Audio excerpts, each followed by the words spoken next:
থানা ঘেরাওয়ের হুঁশিয়ারি ইশরাকের। এসএসসি হলে কড়া গার্ড, গণিত পরীক্ষা খারাপ হয় কেন্দ্র ভাঙচুর। নির্বাচন নিয়ে সরকারের সঙ্গে আমাদের পার্থক্য খুব বেশি না, বলছেন নজরুল ইসলাম। প্রথমবার একসঙ্গে আওয়ামী লীগের সাবেক 4 মন্ত্রী প্রতিমন্ত্রীর ভুরি ভোজ, কর্মীদের উষ্মা। এবং সর্বশেষ জানাবো, সিইসির সঙ্গে বৈঠক, সংস্কার বাস্তবায়নের পর নির্বাচন চাই এনসিপি। এতক্ষণ শুনছিলেন সংবাদ শিরোনাম, এবারে বিস্তারিত। তবে তার আগে অনুরোধ থাকবে আমাদের চ্যানেলটি সাবস্ক্রাইব করে বেল আইকনটি ক্লিক করুন। থানা ঘেরাওয়ের হুঁশিয়ারি ইশরাকের। প্রাইম এশিয়া ইউনিভার্সিটির ছাত্র পারভেজ হত্যা মামলার প্রকৃত অপরাধীদের গ্রেফতারে প্রশাসনের প্রতি কড়া বার্তা দিয়েছেন ঢাকা মহানগর দক্ষিণ বিএনপির সিনিয়র নেতা ইঞ্জিনিয়ার ইশরাক হোসেন। পোস্টে তিনি লেখেন, প্রাইম এশিয়া ইউনিভার্সিটির ছাত্র পারভেজ হত্যাকাণ্ডের ঘটনায় প্রকৃত দোষীদের প্রত্যেককে অবিলম্বে গ্রেফতার করতে হবে। অনেকেই গ্রেফতার হয়েছে, আরও কেউ বাকি থাকলে তাদেরকেও ধরতে হবে। যদি শুনি কেউ বা কারা বা কোথাও থেকে প্রশাসনকে বাধাগ্রস্ত করা হচ্ছে, তাহলে ঢাকার জনগণকে সঙ্গে নিয়ে থানা ঘেরাও করা হবে। প্রসঙ্গত, গত শনিবার বিকেলে রাজধানীর বনানীতে বিশ্ববিদ্যালয়টির ক্যাম্পাসে হামলায় নিহত হন টেক্সটাইল ইঞ্জিনিয়ারিং বিভাগের ছাত্র জাহিদুল ইসলাম পারভেজ। নিহত পারভেজ ছাত্রদলের কর্মী বলে দাবি করেছেন ছাত্রদলের সভাপতি রকিবুল ইসলাম। এসএসসি হলে কড়া গার্ড, গণিত পরীক্ষা খারাপ হয় কেন্দ্র ভাঙচুর। চাঁদপুরের হাজীগঞ্জে গণিত পরীক্ষা খারাপ হয়, পরীক্ষার শেষে কেন্দ্র ভাঙচুর ও সড়ক অবরোধ করেছেন এসএসসি পরীক্ষার্থীরা। সোমবার দুপুরে কালচু দক্ষিণ ইউনিয়নের রামপুর কেন্দ্রে গণিত পরীক্ষা শেষে রামপুর সরকারি প্রাথমিক বিদ্যালয়ের একাডেমিক ভবন ভাঙচুর ও বালাখাল রামপুর সড়ক অবরোধের ঘটনা ঘটে। স্থানীয় সূত্রে জানা গেছে, কুমিল্লা শিক্ষা বোর্ডের অধীনে সকাল 10টা থেকে দুপুর 1টা পর্যন্ত এসএসসি পরীক্ষার্থীদের গণিত পরীক্ষা অনুষ্ঠিত হয়। পরীক্ষার কড়া গার্ডে দেওয়ার অভিযোগ এনে পরীক্ষা শেষে উপজেলার রামপুর উচ্চ বিদ্যালয় কেন্দ্রের পরীক্ষার্থীরা রামপুর সরকারি প্রাথমিক বিদ্যালয় ভাঙচুর করে। এরপর বালাখাল রামপুর সড়ক অবরোধ করে বিক্ষোভ এবং রামপুর উচ্চ বিদ্যালয়ের মূল ফটক ভাঙচুর করে। এ সময় কেন্দ্র সচিব সহ শিক্ষকরা পরিস্থিতি নিয়ন্ত্রণে আনার চেষ্টা করেও ব্যর্থ হন। খবর পেয়ে ঘটনাস্থলে উপস্থিত হয়ে সেনাবাহিনীর সদস্যরা পরিস্থিতি নিয়ন্ত্রণে আনেন। কয়েকজন পরীক্ষার্থী ও অভিভাবকরা জানান, ম্যাজিস্ট্রেট সহ সরকারি কর্মকর্তারা সারাক্ষণ পরীক্ষার কেন্দ্রে উপস্থিত ছিলেন। হলে অতিরিক্ত গার্ড দেওয়া হয়, এতে মানসিক চাপে পড়ে পরীক্ষার্থীরা, ফলে তাদের গণিত পরীক্ষা খারাপ হয়। রামপুর সরকারি প্রাথমিক বিদ্যালয়ের প্রধান শিক্ষক মোতাহের হোসেন বলেন, পরীক্ষার্থীরা আমার বিদ্যালয়ের বেশ কিছু চেয়ার টেবিল ও গ্লাস সহ অন্যান্য জিনিসপত্র ভাঙচুর করে। বিষয়টি ঊর্ধ্বতন কর্তৃপক্ষকে মৌখিকভাবে জানিয়েছি। পরীক্ষা কেন্দ্র হাজীগঞ্জ 6-এর কেন্দ্র সচিব ও রামপুর উচ্চ বিদ্যালয়ের প্রধান শিক্ষক কবির হোসেন সরকার জানান, আজ নিয়মিত ও অনিয়মিত সহ 254 জন শিক্ষার্থী পরীক্ষায় অংশ নেয়। এর মধ্যে পরীক্ষা খারাপ হওয়ায় রামপুর উচ্চ বিদ্যালয়ের পরীক্ষার্থীরা রামপুর সরকারি প্রাথমিক বিদ্যালয়ে হইহুল্লোড় শুরু করে। কেন্দ্রে দায়িত্বরত উপজেলার নির্বাহী কর্মকর্তার প্রতিনিধি ও সহকারী উপজেলার প্রাথমিক শিক্ষা কর্মকর্তা মোহাম্মদ তোফাজ্জল হোসেনের সঙ্গে কথা হলে তিনি কেন্দ্র সচিবের সঙ্গে যোগাযোগ করার জন্য বলেন। নির্বাচন নিয়ে সরকারের সঙ্গে আমাদের পার্থক্য খুব বেশি না, বলছেন নজরুল ইসলাম। বিএনপির স্থায়ী কমিটির সদস্য নজরুল ইসলাম খান বলেছেন, জাতীয় নির্বাচন নিয়ে বিএনপি ও অন্তর্বর্তী সরকারের চাওয়ার মধ্যে খুব বেশি পার্থক্য নেই। এই সরকার তো বলেনি ডিসেম্বরে নির্বাচন হবে না। এজন্য আমরা বলেছি, আগামী নির্বাচন ডিসেম্বরের একটা তারিখ ধরে রোডম্যাপ ঘোষণা করা হোক। আগামী নির্বাচন সংক্রান্ত এক প্রশ্নের উত্তরে নজরুল ইসলাম খান বলেন, প্রয়োজনীয় সংস্কার শেষে নির্বাচন অনুষ্ঠানের জন্য ডিসেম্বরের বেশি অপেক্ষা করার কারণ আমরা দেখি না। এই ব্যাপারে যদি কেউ ভিন্নমত পোষণ করে, তাহলে তাদের যুক্তি দিয়ে বলতে হবে কেন এর বেশি সময় দরকার। সরকার বলেছে ডিসেম্বর থেকে জুন, তার মানে কি ডিসেম্বরে নির্বাচন হতে পারে। আমরা বলেছি ডিসেম্বরে নির্বাচন হবে, এটাকে ধরে একটা রোডম্যাপ ঘোষণা করা হোক। সরকার বলছে ডিসেম্বর থেকে জুনের মধ্যে নির্বাচন হবে, তার মানে তারা তো বলেনি যে ডিসেম্বর নির্বাচন হবে না। পার্থক্য তো খুব বেশি না। তিনি আরও বলেন, সরকারের কথা অনুযায়ী নির্বাচন ডিসেম্বরে হতে পারে, জানুয়ারি ফেব্রুয়ারিতেও হতে পারে। কাজে আমাদের সঙ্গে সরকারের পার্থক্য তো বহু মাসের না। আমরা শুধু সরকারকে বলছি এভাবে না বলে তারিখ বলেন। প্রশাসনের সব বিএনপির লোকজন বসে আছে। নতুন রাজনৈতিক দল এনসিপির পক্ষ থেকে এমন অভিযোগ করার বিষয়ে জানতে চাইলে নজরুল ইসলাম খান বলেন, যিনি কথা বলেছেন তিনিও তো সরকারের উপদেষ্টা ছিলেন। তাহলে তারা কি সব জায়গায় বিএনপির লোক বসাইছেন নাকি? বিএনপিকে তো প্রশাসন থেকে উৎখাত করা হয়েছে। বিগত সরকারের সময় কোথাও বিএনপির লোক ছিল না।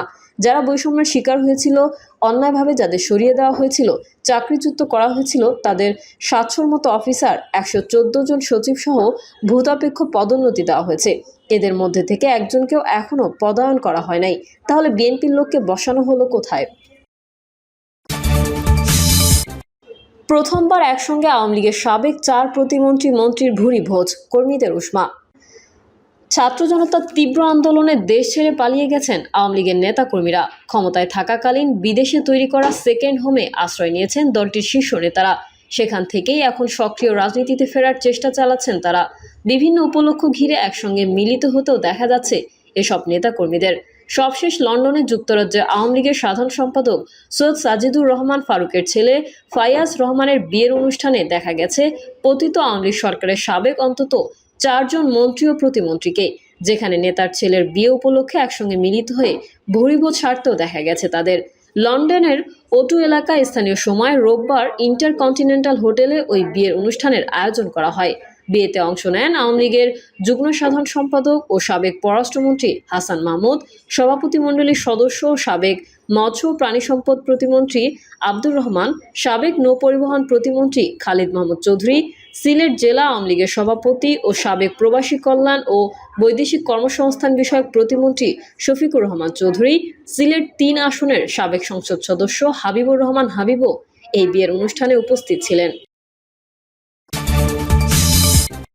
সিইসির সঙ্গে বৈঠক, সংস্কার বাস্তবায়নের পর নির্বাচন চায় এনসিপি। জাতীয় ঐকমত্য কমিশনের সুপারিশ অক্ষরে অক্ষরে বাস্তবায়নের পর সংসদ নির্বাচনের দাবি জানিয়েছে জাতীয় নাগরিক পার্টি।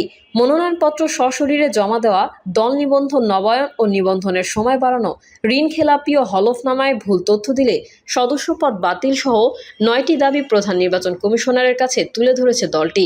পাশাপাশি এনসিপির নেতারা মনে করছেন প্রধান উপদেষ্টা ঘোষিত সময়সীমার মধ্যেই সংস্কার বাস্তবায়ন করে নির্বাচন সম্ভব। গতকাল রোববার দুপুরে রাজধানীর আগারগাঁওয়ের নির্বাচন ভবনে সিইসি এএমএম নাসির উদ্দিনের সঙ্গে বৈঠক শেষে এক ব্রিফিংয়ে দলটির মুখ্য সমন্বয়ক নাসির উদ্দিন পাটোয়ারি সাংবাদিকদের এসব কথা বলেন। 2 ঘণ্টার এই বৈঠকে নির্বাচন কমিশন, আইন সংস্কার, নিবন্ধনের সময়সীমা ও নির্বাচন কেন্দ্রিক নানা বিষয় নিয়ে আলোচনা হয়। বৈঠকে অংশ নেয় এনসিপির 5 সদস্যের প্রতিনিধি দল। এতে নাসির উদ্দিন ছাড়াও উপস্থিত ছিলেন দলের যুগ্ম আহ্বায়ক অনিক রায়, খালেদ সাইফুল্লাহ, মুজাহিদুল ইসলাম শাহীন ও তাজনুভা জাবিন। বৈঠক শেষে নাসিরউদ্দিন পাটোয়ারি বলেন, সাংবিধানিক প্রতিষ্ঠান হিসেবে অনেক কথা আমরা ইসি থেকে শুনতে পাই, যেগুলো প্রধান উপদেষ্টার কাছ থেকে শুনিনি। রোডম্যাপের কথা শুনিনি, এটা ইসি থেকে এসেছে। আমরা বলবো, কথা বলার ক্ষেত্রে ইসি নিজেদের জায়গায় সতর্ক থাকবে। প্রধান উপদেষ্টা বলেছেন, ডিসেম্বর থেকে জুনের মধ্যে নির্বাচন, সেই বিষয়ে কাজ শুরু করতে পারেন। তবে রোডম্যাপ বা সরকার থেকে দিক নির্দেশনা আসার আগেই যখন ইসি নিজে থেকে কথা বলে, তখন আমাদের সন্দেহ জাগে। এদিকে শেষ 3 সংসদ নির্বাচনে জড়িতদের বিরুদ্ধে তদন্ত করে বিচারের আওতায় আনার দাবি জানিয়েছে এনসিপি। নাসিরউদ্দিন পাটোয়ারি জানান, প্রধান নির্বাচন কমিশনার এ বিষয়ে তাদের আশ্বস্ত করেছেন। তিনি বলেন, দেশ ও প্রতিটি প্রতিষ্ঠানকে ফ্যাসিস্ট কাঠামোতে নিয়ে গিয়েছিল আওয়ামী লীগ, মানুষের ভোটাধিকার কেড়ে নিয়েছিল। এর দায় নির্বাচন কমিশনেরও। বিগত 3 নির্বাচনে যারা প্রার্থী হয়েছেন, নির্বাচন কমিশনের কর্মকর্তা কর্মচারী যারা এর সঙ্গে জড়িত ছিলেন, তাদের সঠিক প্রক্রিয়ায় তদন্ত করে বিচারের আওতায় আনতে হবে, যাতে ভবিষ্যতে কোনো সাংবিধানিক প্রতিষ্ঠান বা ব্যক্তি কোনো দলের পক্ষে না যেতে পারে। নাসির উদ্দিন বলেন, 17 এপ্রিলের চিঠিতে সংস্কারের বিষয়গুলো ফোকাস করা হয়েছে। সংস্কারের মাধ্যমে যেন নতুন নির্বাচন আসে, ইসি যেন সেদিকে ধাবিত হয়, জনদাবির মুখে সেটা হয় যেন, তা জানিয়েছে। বৈঠকে ভোটের সময়কাল নিয়ে সুনির্দিষ্ট আলোচনা হয়নি বলে জানান তিনি। এক প্রশ্নের জবাবে এনসিপির মুখ্য সমন্বয়ক বলেন, আমরা আগে জানিয়েছিলাম সিইসি ও ইসি নিয়োগ 2022-এর আইনটি অবৈধ, অন্যান্য দলও অবৈধ বলেছে। সেই আইনের অধীনেই হয়েছে বর্তমান ইসি। আমরা এই আইনের বিরোধিতা করি, কিন্তু এখন যারা আছেন তাদের সংস্কার প্রক্রিয়ার মাধ্যমে নিতে হবে। ঐকমত্য কমিশনের প্রতিবেদন আসার পর ওনারা থাকতে পারলে থাকবে, না থাকতে পারলে থাকবে না, কারো প্রতি কোনো আপত্তি নেই। সাংবিধানিক প্রতিষ্ঠান ঐকমত্য কমিশনের প্রতিবেদন অনুযায়ী হোক। নির্বাচন ব্যবস্থা সংস্কার কমিশনের সুপারিশের বিষয়ে ঐকমত্য কমিশনের সিদ্ধান্ত বাস্তবায়নে জোর দিয়েছে এনসিপি। নাসিরউদ্দিন পাটোয়ারি বলেন, ঐকমত্য কমিশনের প্রতিবেদন যখন চূড়ান্ত হয়ে আসবে, তখন সরকার সাংবিধানিক কমিশনে পাঠাবে। ওই সিদ্ধান্ত যেন বাস্তবায়ন হয়। আমরা ঐকমত্য কমিশনের সঙ্গে বসেছিলাম, নির্বাচন ব্যবস্থা নিয়েও বলেছি। প্রতিবেদন চূড়ান্ত হলে তা যেন বাস্তবায়ন হয়।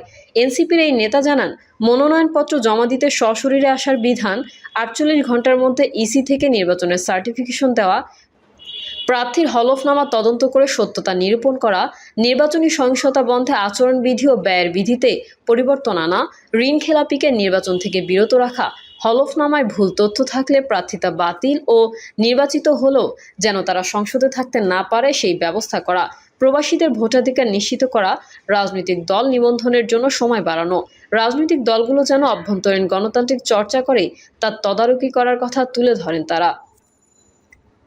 প্রিয় দর্শক, এই ছিল এখনকার সর্বশেষ সংবাদ।